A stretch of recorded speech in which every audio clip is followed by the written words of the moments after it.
Bienvenue dans Capital Humain.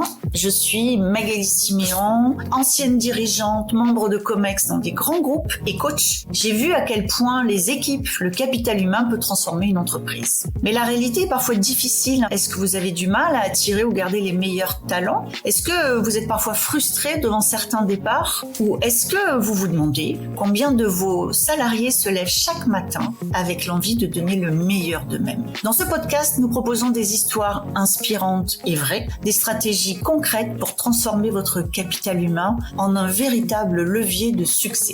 Alors, est-ce que vous êtes prêt à transformer ou améliorer votre approche? Abonnez-vous et rejoignez-moi chaque semaine pour partager vos défis et célébrer vos succès. Aujourd'hui, je reçois David Mahé. David Mahé est le patron de TELUS Health. Il est aussi président du Syntec Conseil et il est surtout aujourd'hui, c'est pour ça que je le reçois, co-auteur d'une étude Terra Nova sur la santé mentale au travail. Alors, si vous voulez écouter un épisode qui nous rappelle que on peut vouloir des équipes de guerriers aguerris et tous prêts à monter au front, néanmoins, au quotidien, on doit aussi gérer avec les fragilités et les vulnérabilités de chacun de nos salariés et que ça demande de l'intention, ça demande des actions, ça demande de la prise en compte.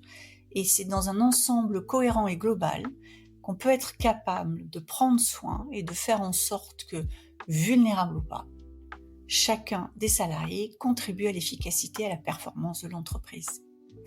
Je vous souhaite une très bonne écoute. Bonjour David.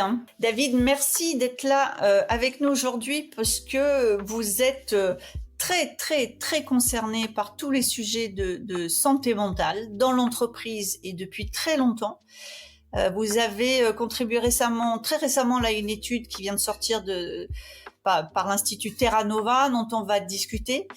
Ce que j'aime bien quand je vous écoute, c'est que il y a un vrai franc-parler sur un sujet, la santé mentale, dont tout le monde parle, mais où l'action n'est pas toujours évidente. Alors, j'ai une première question qui me vient très naturellement. Pourquoi, aujourd'hui, il faut en parler et y faire attention dans l'entreprise? Est-ce que c'est le baby-foot des années 2000? Fallait un baby-foot qu'on y joue pas, c'était pas grave. Est-ce que c'est un nouveau buzzword ou est-ce que vraiment pour un dirigeant, c'est un sujet central et dans ces cas-là, pourquoi? C'est un sujet central parce que tout le monde a l'expérience personnelle d'un moment de stress, d'un moment de moindre efficacité, d'un moment de déprime ou de démotivation. Mais de l'expérience personnelle jusqu'à la politique d'entreprise, il y a effectivement un écart qu'il faut combler. Alors les entreprises sont venues sur ces sujets des risques psychosociaux, la santé mentale, plutôt par des problèmes, que ce soit des problèmes médiatiques, que ce soit des problèmes de gestion finalement des organisations, des stratégies et des hommes, et plutôt dans une logique de responsabilité légale, pour finalement éviter de se faire rattraper par la patrouille. Voilà.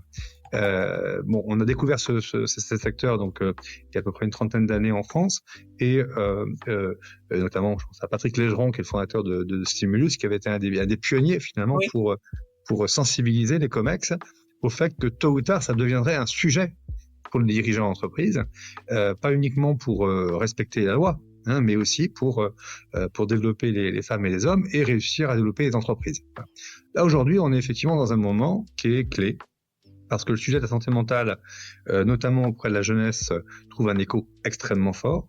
Et ça vient donc compléter tout ce qui s'est passé depuis 2 décennies, aussi bien sur la prise en compte des risques psychosociaux dans l'entreprise, aussi bien dans la prise en compte par les salariés de leur propre santé mentale, et puis aussi maintenant d'autres facteurs qui touchent plutôt à la vie sociale et au monde, j'allais dire, qui viennent aussi enrichir ou impacter ces sujets de santé mentale. Mais si je prends le problème à l'envers, moi je suis dirigeante, je n'y prête aucune attention. C'est quoi le problème? Je fais mes obligations, c'est-à-dire que j'ai bien mes obligations de RPS, j'ai bien mon DURP, enfin tous ces mots qui sont très familiers pour ceux qui nous écoutent, mais je me limite à ça sans intention. C'est quoi le problème finalement? Bien, c'est qu'on passe à côté tout simplement des éléments qui font la vie de l'entreprise, c'est-à-dire l'engagement des salariés, la motivation des équipes, la prise en compte des vulnérabilités au sein des équipes. Ça nuit à la cohésion dans les équipes, ça nuit à l'efficacité professionnelle, et finalement, d'un problème qui est un problème entre guillemets personnel, eh bien, on oublie que ça devient un sujet collectif pour l'entreprise. Voilà. Et la responsabilité du dirigeant, quand il veut avoir une entreprise efficace, eh bien, c'est de mettre en mouvement son entreprise, de piloter ses équipes, de mettre en place des politiques de ressources humaines qui soient cohérentes, efficaces, etc. Et aujourd'hui, très clairement, le sujet de la santé mentale, c'est un sujet qui est en haut de la pile des priorités des DRH. Parce qu'ils savent très bien que quand ils ont à mener des transformations, des restructurations, des défis commerciaux ou stratégiques, ils ont besoin d'avoir des équipes en bonne santé. D'accord, des arrêts maladie, des conflits dans l'entreprise, du désengagement, c'est pas bon pour développer des entreprises. Et en ce moment, on a beaucoup de défis à relever dans l'entreprise, que ce soit des sujets liés à la technologie, je pense à l'IA, que ce soit des sujets liés à l'économie et la productivité. Je pense également à des sujets liés à la conquête de nouveaux marchés, ou au contraire à la recherche un peu de souveraineté. Quels que soient les enjeux des entreprises, on a besoin d'avoir des équipes en état de travailler et en état de bien travailler. Ouais, c'est intéressant parce que moi j'ai un peu le sentiment qu'on sort d'années, alors je saurais pas tellement dater, mais 90, 2000, où on est tous des winners, on est tous des warriors, on est tous hyper forts, et les plus forts survivent, hein, le loup de Wall Street, enfin voilà. Et ce que vous dites là, c'est une entreprise est faite de personnalités qui, dans la probabilité qu'à un moment ou à un autre, il y a un moment de vulnérabilité est très forte, et donc on ne peut plus faire comme si ça n'existait pas parce que ça nuit à la performance de l'entreprise. C'est ça que vous dites en fait. Absolument, c'est-à-dire qu'une entreprise, c'est un système, c'est un collectif, c'est une organisation. Et on a donc besoin que ce collectif, cette organisation, ce système, il fonctionne correctement. Et pour ça, on doit à la fois prendre en compte ce qui compose ce système, c'est-à-dire que les femmes et les hommes de l'entreprise, leur état de santé, leur capacité à s'engager et leur capacité à bien travailler. Mais c'est pas uniquement une addition d'individus qui ont leurs problèmes personnels à gérer. C'est un système. Et je pense que le vrai enjeu pour un dirigeant, c'est d'être capable à la fois de montrer une voie, mais aussi d'être exemplaire dans la façon d'incarner ces pratiques managériales, cette capacité à faire travailler des gens ensemble et prendre en compte, y compris des situations qui peuvent être moins performantes que d'autres. Et dans votre étude, ce qu'on découvre, c'est que, alors je veux bien que vous nous disiez déjà quelques mots sur cette étude parce que vous en parlerez bien mieux que moi, et on découvre que la France est plutôt en retard. Je veux bien que vous me disiez un peu ce qui fait qu'on traîne. Alors déjà, ce rapport, je l'ai pas écrit tout seul, hein, je l'ai écrit avec mon compère Martin Richet, et on a fait donc un rapport qui est à la fois très documenté, hein, pour que ce soit en termes de chiffres et de recherche scientifique, c'est très documenté, et c'est étayé évidemment par la pratique, hein, qu'on peut avoir et les observations qu'on fait en entreprise. Ce qu'on voit en France, c'est qu'on a, comme on est rentré par une porte qui est la porte du risque psychosocial, des suicides, des problèmes qu'on a rencontrés notamment à la fin des années 90 et début des années 2000, c'est vrai qu'on est rentré sur ce thème de la santé au travail contraint finalement et forcé. Donc c'est vrai que ça a influencé un petit peu le fait que certains dirigeants se sont dit bon, c'est plutôt une source de problème, donc autant je m'y intéresse pas trop. Ça c'est un premier point. Le deuxième point ensuite, c'est que on est aussi un pays où les salariés à la fois ont plus de problèmes qu'ailleurs en termes de santé mentale, mais aussi ont plus d'attentes par rapport au travail. Donc c'est-à-dire que la France est un pays qui est paradoxalement où les gens aiment leur travail. D'accord, et ont des attentes par rapport à leur entreprise qui est supérieure à ce qu'on peut trouver dans d'autres pays, notamment les pays du Nord. Dans les pays du Nord, je pense aux pays scandinaves, mais même en Allemagne, je dirais le rapport transactionnel entre un salarié et son entreprise est beaucoup plus accepté qu'en France. En France, on veut non seulement avoir un bon travail, on veut ensuite être bien payé, et en plus on veut s'épanouir, et en plus etc. Donc il y a des attentes qui parfois, pour un dirigeant, peuvent apparaître comme des attentes excessives. D'accord? Mais c'est vrai aussi que c'est la réalité, donc il faut la prendre en compte et on peut pas faire comme si ça n'existait pas. Le deuxième point ensuite, c'est que en France, on a aussi considéré que le manager devait se débrouiller, en gros, et avait toutes les solutions, toutes les solutions à tous les problèmes de l'entreprise. Je pense que c'est important aussi de rappeler qu'une bonne santé mentale, c'est pas uniquement de balancer des managers comme ça en leur disant débrouille-toi, c'est aussi de les outiller, de les former et de développer des systèmes de management qui encouragent telle ou telle pratique, qui sanctionnent telle ou telle pratique et mais en tout cas, qui traduisent une culture d'entreprise et des décisions de la part des leaders d'entreprise. Oui, ce que vous êtes en train de me dire, c'est que les managers doivent incarner une culture d'entreprise qui a été décidée par les dirigeants, alors qu'on peut voir aujourd'hui des entreprises où la culture de l'entreprise est le résultat de comportements individuels ou semi-collectifs de managers.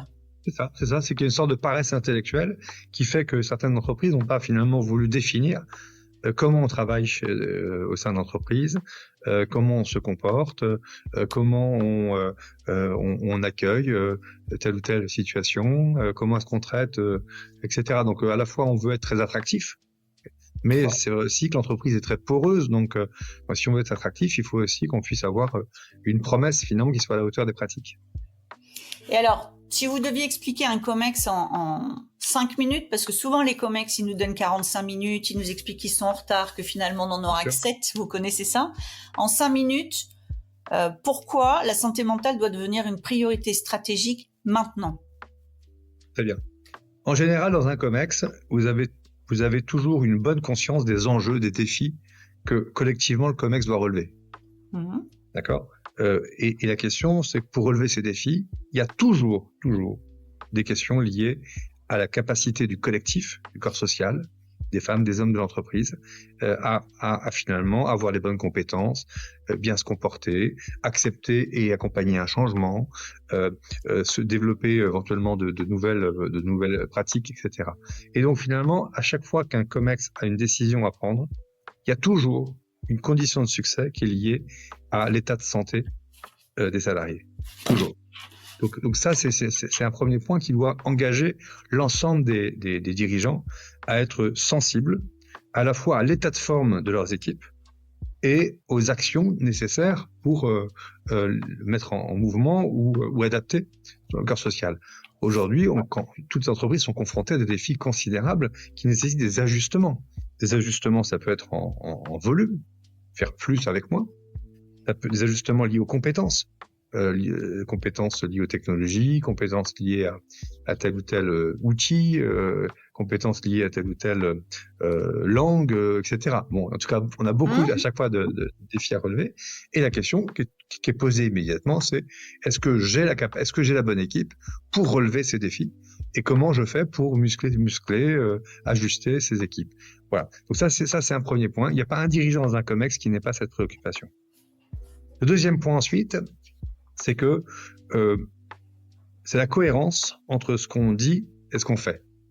Et un COMEX est très sensible au fait que dire des choses, en gros, vouloir être une entreprise séduisante, visionnaire, accueillante, etc., c'est bien. Et s'il n'y a pas de cohérence entre ce qu'on dit et ce qu'on fait, aujourd'hui, les conséquences, c'est un désengagement très fort et des équipes.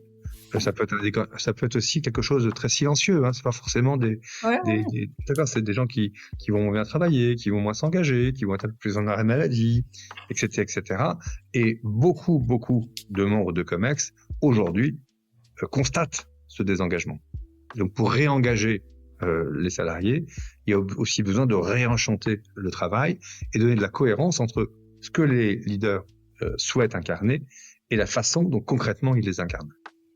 Ce que vous êtes en train de dire, ce que vous amorcez, c'est que les vraies causes du mal-être dans l'entreprise, entre autres, sont ces sujets de désalignement entre ce qui est dit et ce qui est fait. Est-ce qu'il y en a d'autres? Oui, c'est une cause. Alors, je dirais qu'il y a un premier point, c'est le rôle du dirigeant, c'est à quoi on sert. C'est la question du sens, de l'utilité. Donc, c'est important qu'il y ait un travail qui soit fait sur le sens de l'entreprise, la mission de l'entreprise, D'accord. Et puis, voilà, ça c'est un premier travail, ça peut être les questions de raison d'être, ça peut être les stratégies, etc. Et puis ensuite, le besoin d'exprimer auprès des salariés à quoi eux ils servent. D'accord. Et quel est leur rôle dans cette stratégie, et c'est quoi leur rôle dans cette mission plus large. Donc ça, c'est un premier point qui est lié au sens. Il y a un deuxième niveau qui est lié aux conditions du travail. Et là, on pense à l'organisation du travail, on pense aux ajustements liés aux pratiques managériales, liés voilà, à l'incarnation finalement managériale. Et puis enfin, le troisième point, c'est la cohésion d'équipe, c'est-à-dire la capacité, le plaisir qu'ont des salariés à venir travailler avec leurs collègues pour ensemble faire quelque chose. Oui. D'accord ? Faire œuvre ensemble, voilà. Et faut être clair, aujourd'hui, un facteur de protection très important pour la santé mentale des salariés, c'est cette capacité à bien travailler ensemble. C'est avoir du plaisir à venir au bureau, ou à l'usine, ou à l'atelier, avoir du plaisir à prendre un café avec un collègue, avoir du plaisir à partager ici des ambitions sur un bon travail, sur une qualité de service, sur un bon produit, etc. Voilà.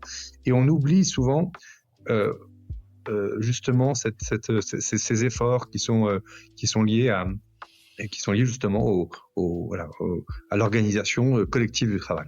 Et puis enfin, d'un dernier point, je pense que tous les salariés ont besoin de reconnaissance de leur personnalité, reconnaissance de leurs efforts, reconnaissance de leurs résultats, et pas uniquement la reconnaissance parce que l'entreprise gagne de l'argent ou que l'entreprise voilà. Donc je pense qu'il y a aussi ce besoin d'être voilà, vigilant sur le fait de bien respecter l'ensemble des acteurs de l'entreprise. Donc en synthèse, je dirais premier axe, la question du sens, ok, à quoi sert l'entreprise, à quoi je sers dans l'entreprise. Deuxième axe, l'organisation du travail, parce qu'on sait qu'il y a des organisations qui produisent du mal-être et d'autres qui sont facteurs de protection. Troisième axe, c'est la qualité du travail, le quotidien, les relations avec les collègues, la cohésion de l'équipe, le fait de faire œuvre ensemble. Et puis enfin, dernier point, soyons vigilants à ce que tout le monde soit bien respecté dans l'entreprise et qu'on ne laisse pas se développer finalement des choses qu'on n'aurait pas désirées au sein de l'entreprise. Alors, je vais vous poser une question qui me vient spontanément, mais voilà, vous choisirez d'y répondre ou pas. Mais pour avoir moi travaillé dans pas mal de grands groupes en France, le profil de dirigeant que vous décrivez là, qui sait faire ça de bout en bout, il n'est pas si courant. Est-ce que nos dirigeants aujourd'hui sont formés à partir du sens, bien décliner en cohérence? Est-ce que je dirais alors Thomas je bégaye, donc faudra couper. Est-ce que le fait que la boussole soit devenue un peu le cours de bourse n'a pas généré ce que vous décrivez là, moins de sens, moins de communauté, moins de cohérence, moins d'alignement? Vous savez, je crois que le cours de bourse, alors je suis pas un spécialiste de la bourse, mais le cours de bourse reflète quand même l'évolution d'une entreprise, ses perspectives, ses engagements, ou la tenue de ses engagements. Donc le cours de bourse, à la fois, il y a des facteurs externes qui n'ont rien à voir avec la qualité du travail dans l'entreprise, mais il y a aussi c'est aussi un révélateur de ce qui se passe dans l'entreprise. Et je pense qu'il n'y a pas d'incohérence entre la santé d'une entreprise et la santé de ses salariés. Je suis bien convaincu. Je pense qu'aujourd'hui, les résultats d'une entreprise sont plutôt la conséquence d'une stratégie efficace, d'un management efficace, d'une organisation efficace, plutôt que un indicateur qui serait extérieur à ça. D'accord ? Donc, qu'un dirigeant soit intéressé au cours de bourse ou à la performance de son entreprise, je dirais c'est normal. Bon. Après, oui, de manière rationnelle, et pas uniquement parce que c'est bien, il peut aussi considérer que avoir des salariés en capacité de bien travailler et en capacité de relever les défis, c'est aussi un atout. Et je pense que le cours de bourse, il intègre aussi ça. Donc ça veut dire que vous considérez que mettre de l'intention, de l'énergie, de la cohérence pour prendre soin de la santé mentale de ses salariés, et je reprends bien tous vos mots, ça contribue à faire le business. Bien sûr. Et si vous regardez tous les plus grands succès des entreprises depuis un siècle, ces entreprises qui ont créé des modèles de management dans lesquels une culture d'entreprise très forte et qui devient un facteur de protection pour les salariés. Quand on voit les grands problèmes de santé mentale, c'est quand il y a une rupture de confiance liée à ça. Quand vous avez des entreprises qui soit lâchent l'affaire, c'est-à-dire ne travaillent plus sur leur culture, soit quand vous avez des entreprises qui donnent qui ont des pratiques incohérentes entre ce qu'ils racontent et ce qu'ils font. Et ça fait chuter le cours de bourse pour le coup, parce qu'aujourd'hui tout est poreux, d'accord. Il n'y a pas d'un côté l'entreprise qui serait dans une forteresse hermétique au monde extérieur, et de l'autre, voilà. Donc je pense qu'aujourd'hui un salarié, il est aussi le premier ambassadeur de son entreprise, et quand ça se passe mal dans l'entreprise, globalement tout son écosystème le sait. David, merci parce que c'est très cohérent, c'est très complet et pour ceux qui nous écoutent, donc des DRH, n'hésitez pas à faire écouter cet épisode aussi à vos boss parce que c'est par la cohérence qu'on protège la santé mentale et c'est très bon pour la performance de l'entreprise. Merci David. Merci Magali, à très bientôt. Merci d'avoir été avec nous aujourd'hui. Si vous avez aimé cet épisode, pensez à le partager avec vos collègues ou avec d'autres dirigeants et à nous laisser une petite note. Ça fait toujours plaisir et ça nous aide beaucoup. Vous souhaitez en savoir plus? Abonnez-vous pour rester avec nous et sentez-vous libre de nous faire part de vos réflexions en commentaire. J'adore ça. Et si vous avez envie de partager votre histoire ou vos expériences, n'hésitez pas à me contacter sur mon site Lily facilite la vie info. À bientôt dans Capital Humain, le podcast pour que les salariés soient heureux et productifs.